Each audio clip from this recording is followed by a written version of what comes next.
Good afternoon. This is Brian Shannon from Alpha Trends Blogspot. It is Wednesday, the 11th of July, 2007, and the market is closed. And today it got back a lot of what it lost yesterday. I didn't quite retrace the whole losses from yesterday, but the S&P was up 0.62%, gained 93 cents. If we look at the short-term time frame, you can still see that we have a declining 5-day moving average now. So that gives us reason for concern that maybe we're in for a little bit further selling, although today's action was pretty impressive. We had the initial weakness and then a higher low. So now it looks like as though the level of about 152, let's call it, they're getting back above that level. Maybe the buyers can retake the control of the short-term trend in here. I still think it's too early to definitively say they're going to be able to do that because we do have the mixed signals.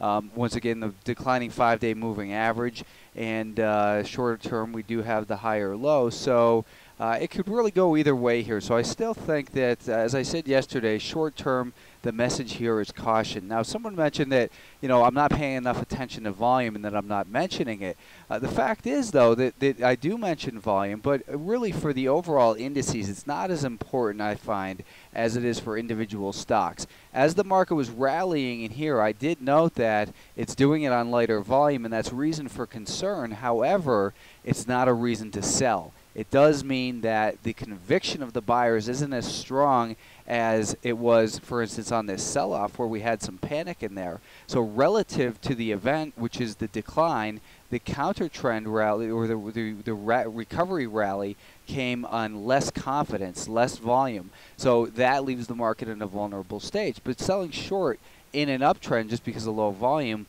is a sure way or a good way to start finding big losses. What we need to do is be aware of those bigger trends on the daily time frame, but the only thing that should tell us when to buy or sell is price. And here on these daily time frames, that was also a holiday shortened week, you have to remember, so a lot of people weren't participating in the market. But overall, volume is important because it gives us the psychology of the participants. It tells us how much conviction they have in the current environment. And right now, it's a mixed signal. Today we had big volume on the recovery, but again, mixed signals in the short term and on the daily time frame. As I've been saying since back here for over a month, it looks as though this market needed consolidation. And it's in this bigger range of 148 to 154 or so. We also, I want to point out again, because it looks like as though it may be developing. I'm not making a bullish call here, but this is one potential bullish scenario that could be setting up as an inverted head and shoulders as a continuation pattern. And this neckline will be very important, in particular this high here. If it can take out this high, make a higher high, first of all, make a higher low. Maybe we continue down even towards 150 to complete this right shoulder. But then if it takes out this high right here, then I think this market's going to new highs. It's too early to tell. We're still neutral overall, and this market is searching for support at the conjunction of this 10, 20, and 50-day moving average. It's nice to see that 10 creeping back up. The 20 is above the 50. So we're going to have them all aligned once again, which I find the best moves come when we have all those moving averages lined up in there and we don't have a mixed picture like we began to see right here where I officially became neutral on this market. So I hope that explains the my perspective on volume a little bit more. What you'll notice is when I do talk about stocks, I mention the volume a lot more there than I do in the overall market. The Qs today, Qs were up nicely as well. Yesterday I was looking at the, what happened here, 48.50 level as support. I had said that on Monday, I think, that I thought that 48.50 would be a likely level of support for the market. It came down towards that level, closed right at it yesterday, and we're seeing a little bit of a bounce here. Now, yesterday I said that the short-term trend in the Nasdaq looked as though it was weakening, that basically taking out this low would represent further trouble.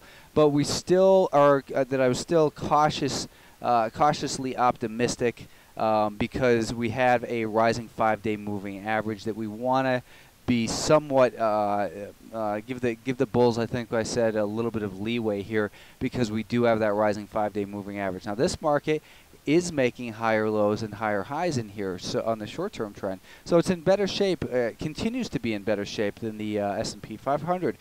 Because on the daily time frame, we've still got an excellent uptrend.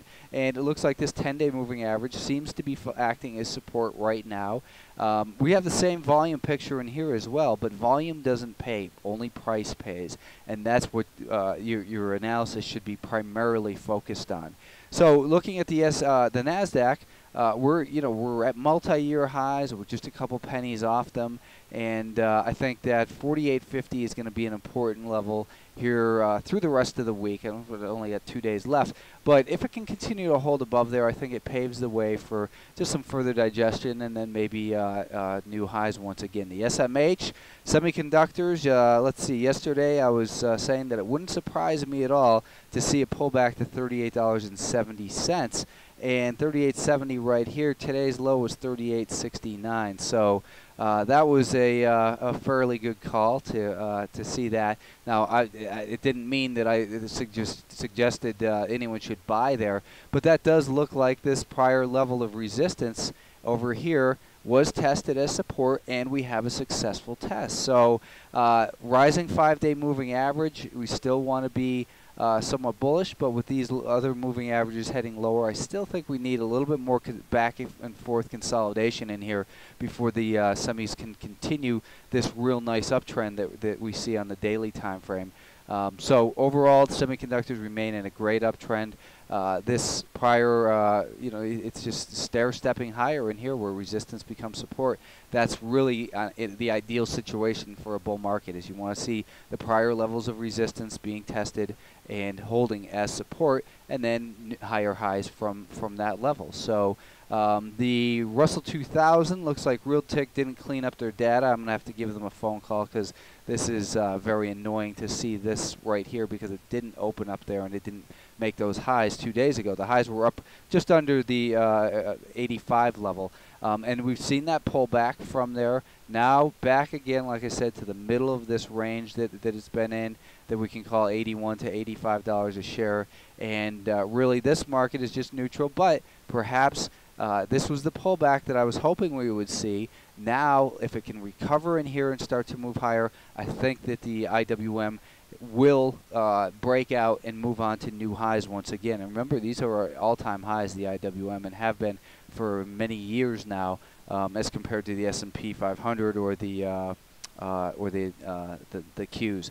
A couple stocks that were still open based on what I had mentioned yesterday were China. I had suggested purchasing that one over in this area with a stop at 912. I'd say you can raise that stop to about 945 or so right now. Jade was another one that we got involved in late in the day yesterday at 12:15, and I had suggested a stop at 1185. So that was stopped out, as was OMNI on the long side. It got involved right in here, and we're stopped out today near that 5-day moving average for a loss of about 20 cents in Omni.